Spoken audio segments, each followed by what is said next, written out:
As we continue with our study of the book of Genesis, we now come to the chapters 14 to 16, and we look at three major stories. First of all, we look at Abraham pursuing after those who had stolen his nephew Lot, and then we look at the struggle that Abraham has with wondering why he has not had any children yet, and a covenant promise that God makes with him.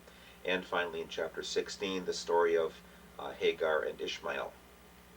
The first of the three stories, in chapter 14, is set in a kind of a different context from any of the other ones. This is the only time, really, that we see Abraham in quite this major kind of a way, interacting internationally. Of course, he has gone down into Egypt and has had some troubles with the Pharaoh, but now these kings are kings who had come from the land of Shinar, which is the land that Abraham came from. As these people spread out and did their trade, they noted that there were various routes or paths that they could take as they were going from Mesopotamia down into Egypt. And it's important to recognize that much like today we'll have toll booths or something like that, and that a lot of castles were built in the Middle Ages at bends in rivers, that throughout time there have been people who have looked for a way to make money off of the trade and whatever would be passing through. And apparently the people who lived along the Dead Sea Valley were willing to give a portion of that amount to the people who were sending the trade, people back in Shinar who said, we guarantee in our country a place where people are able to make their money and we give the peace there, and we think we ought to get a benefit from what they are doing as well as they're transporting their goods. So for a good number of years, a dozen years or so, they were paying a portion of that money, and finally they said, why don't we just keep it for ourselves? Maybe they won't bother us. So we have the 5 kings of the Dead Sea Valley against these 4 kings. A lot has been made of trying to find the individuals in any other kind of archaeological record, and that has not really been very successful to this point. The point that I think is more important here is that Abraham is portrayed as a very rich, well-to-do man. Part of the blessing, part of the promise that God had made, that he would make of him a great nation and that he would be very much blessed, the part of the goods was there. He has 318 servants. He is living amongst other people, but has made good enough friends with some of them that he can go to them and ask them for help. And so as the kings of those 5 cities, Sodom and Gomorrah, Admah, Zeboim, and Zoar, the little city, are taken away along with Lot and all of the other people there, it is at that time then that Abraham finds out about it, and he pursues along with others to go and rescue his nephew Lot and Lot's family and all the rest of the people. As he does this in very typical style, it shows that because God is with him, that he has very quick success. On his way back, he has to make a decision. He makes a stop, first of all, in the city of Salem, which has almost always been understood, I don't know of any other interpretation, that that is Jerusalem. The city in ancient times, maybe even at this time already, is called Jebus, Jebus, though some of the ancient records do talk about a Urushalayim as well. But as Abraham stops, he stops and goes to a shrine in Jerusalem, which of course later is going to be the capital city of the kingdom. And while he is there, he comes to Melchizedek, and he brings a tenth of all of what he has taken as the spoils of war. Now, here's how it works. Abraham goes to rescue Lot and his family. Everything that those kings, Kedorlaomer and the others, had taken from those 5 cities and were taking along all of the wealth, all of the possessions that these people had, now become Abraham's possessions along with those other men who went with him. So it is right and proper that Abraham could have been seen as simply becoming a new conqueror who was conquering those cities of the valley. Might remember when we get to chapter 19 and we look at the destruction of the city of Sodom and Gomorrah and Admah and Zeboim, that Abraham, and by connection with Abraham, God, had been gracious to those kings. He had been gracious to those people. When they rebel and continue to do wicked things, it's not like they had not experienced an act of deliverance already. Well, anyway, Abraham could have kept it all, but he says, from the portion that I can claim, I will give 10% in worship, and I will tithe, and that's where the word tithe first shows up in the Bible, take a tenth. But he says, the rest of it I'm going to give back to you kings and your people. I don't want anyone saying that Abraham is rich because he has gotten rich off of those kings, off of those cities. And we'll note later that when fire and brimstone comes to destroy the cities, no one goes down to pick the remains of all of their wealth. That's all buried with them.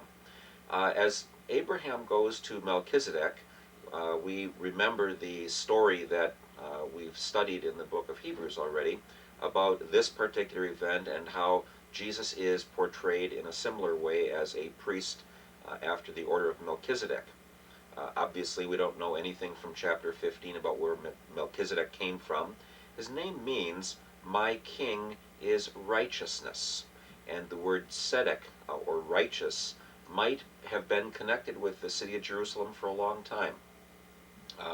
This man, who comes from who knows where, is worshipped by Abraham, not worshipped, but Abraham goes to him and says, I worship and bring an offering to the God whom you serve. The God usually identified as El at this point, the word El being kind of the generic word for God.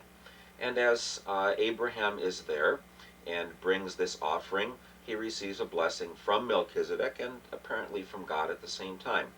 This also suggests to us that there were others who knew God and worshipped God. We have little hints here and there is about all, but they were not the people through whom a blessing would come. So we can't automatically assume that no one else knew God. We just plain don't know, but every once in a while here and with Moses' father-in-law, there seemed to be some ties with those who had also been brought into an awareness of who the true God was. As Abraham comes here then, the story that will be important for the book of Hebrews is that Levi, the great-grandson, one of the great-grandsons of Abraham, and the view was that all of your descendants are within your loins wherever you are, that Abraham would have had Levi there as well, in essence, worshiping at an altar of someone who was greater. When the book of Hebrews says, let's reject the Levitic priesthood and worship one who is even greater, one who we don't know where he came from any more than we know where Melchizedek came from, but one who is now pleading before God for our sins and to forgive us, that Melchizedek becomes a very helpful figure then, and is one that is seen as almost more of a priest and a king in both roles. That same concept is picked up in Psalm 110 when we're told that David is a priest forever after the order of Melchizedek, and also then in the book of, or that David is connected with Melchizedek, and then with the book of Hebrews that Jesus is a priest forever after the order of Melchizedek. So Lot and his family go back their way. The other kings of Sodom and Gomorrah and the other cities go back home. Abraham goes back to his place, and he has actually not profited even one shekel from all of what he has done. But he still doesn't have any children. He's now been in the land for 13, 14 years or so, and he is troubled about this, and so he wonders before God whether Eliezer of Damascus, someone whom he must have picked up as a servant when he was on his way through Syria, could be, by adoption, his descendant, the one through whom the blessing could come. And we detect here, like we do with the story of Abraham down in Egypt, that human beings, even believers, and I would like to suggest here especially believers, who do believe that God has blessings in store for them, might still be troubled by the fact that blessings haven't come yet and might say we have to hurry the process up. It doesn't mean that we shouldn't have a goal and a purpose and try to understand how we are to serve God, but it might mean that everyone doing their task might still not see the results that one would expect. Some people will get very frustrated and simply quit. Others will say, let's come up with another scheme, some other way where we don't just use this one message, but we try and find some other way around the problem that God is having with the world. And the assumption is that God simply can't pull it off. Well, Abraham and Sarah have been trying to have children over 60 years. It hasn't worked yet, so something else must be done. Abraham suggests adopting his servant over the head of the household, and God says no. I am telling you that you and your wife Sarah will have a child. Obviously, according to the next chapter, Abraham still didn't listen. But in ancient times, covenants were established by people having a meal, and so they would have a meal together, but then they would also take some animals, and they would split those animals right down the middle and lay those animals down on the ground, and everything except the doves are treated that way. And then the people would walk through between the pieces of the meat of the animal. The point was, if I break the covenant, if I go against what I have promised from my side, may I be split in two as that animal is, and may I be killed by the other person in the covenant. When God says, I make a promise to you, he says, I will do absolutely everything, even be split apart in two. Well, split apart in three, as it might be, rather than to break this covenant. But God says, I'm not breaking a covenant. I'll do anything to make sure it doesn't get broken. And since normally the two parties would walk together through between those and symbolically then act out what should happen to them by looking at what happens to the animals, Abraham is caused to fall into a very deep sleep, and God, in the form of this fiery pot, goes kind of sailing right on through between those pieces of meat and says, I am binding myself that I will not go back on my word. When we look at what happens on Good Friday, God takes the place and is then broken in place of the covenant partner who has failed in the covenant. But it's not just the covenant with Abraham that's failed, it's the covenant with Adam and Eve and God, with human beings and God, that was broken by us.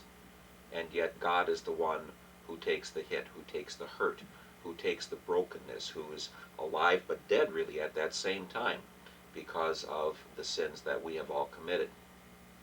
And so as Abraham then sees all the stars of the heavens and is told, you're going to have as many descendants as the stars of the heavens and as the sand on the seashore, he is then assured once again with the good news, what God says is going to happen is going to happen. Humans have this wonderful tendency of believing we have to figure out how it's going to work. And if we can't figure out how it's going to work, or we think it's impossible, then we sit down and wait. All the way through the scriptures, God says, no, you go out and act. Abraham is to continue to try and get his wife pregnant at this time. He is to continue to trust that God can do what he says he will. Abraham and Sarah consider this, and after a while Sarah says, well, I'm not going to have any children. God has closed my womb, so why don't you take my servant girl Hagar? Well, Hagar must have been picked up when Abraham and Sarah went down into Egypt, when he lied about his wife being his sister. And now this is a form of surrogate motherhood. In the ancient world, if a wife couldn't bear children, then very often the servants were taken, and pregnancies would come from that. We'll see with the story of Jacob that he has both Rachel and Leah, and also Bilhah and Zilpah, so the 12 tribes come from actually 4 different women. The only one who apparently has relations with only one woman from these first 3 will be Isaac. We're never told that he has any other consorts, or that Rebekah even brings a servant girl along. But now with the story of Hagar, once Hagar is impregnated by Abraham, then she laughs at Sarah and says, see, you're worthless and I'm really worth something. sort of proving the point in her mind that Sarah is the one who must have done something wrong and God is punishing her, and that's why she can't have children. Uh, at this point, Abraham hears the rage and sees the rage of Sarah, and Sarah says, I can't take it anymore. And Abraham says, well, she's in your hands. Do with her as you please. And she says, I'm going to send her away. Well, Hagar then, in her despair, in her pregnancy, goes away and expects that she's going to die. God says to her, you go right back where you came from. Sends a message to her somehow, and she even calls the place the well where I saw God. And she goes back to Sarah, and she is obedient to her. Of course, this is the beginning of the story of Ishmael, the story of the Arab peoples, and is the real beginning point for all of the kinds of struggles that we see in the Arab-Israeli conflict, because Abraham is seen in the scriptures as the father of both Ishmael and Isaac. Now, God had said, through Isaac your descendants are going to be named, but there is also the assurance here that Ishmael will also be blessed. And thus we cannot say, well, one is chosen and therefore the other can be destroyed or punished. God would say, I will give one blessing to the one I choose to do this task, another blessing that I will choose to give to the one who does this task. And whether people react and rebel against God and go their own way doesn't mean that the heart of God isn't such that he would like to have these blessings come.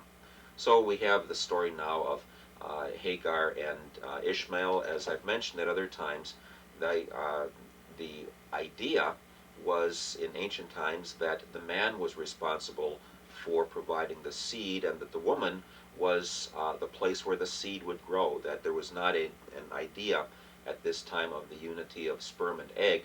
So one might say, well, what's the difference whether the seed grows within Abraham's wife or in her servant girl?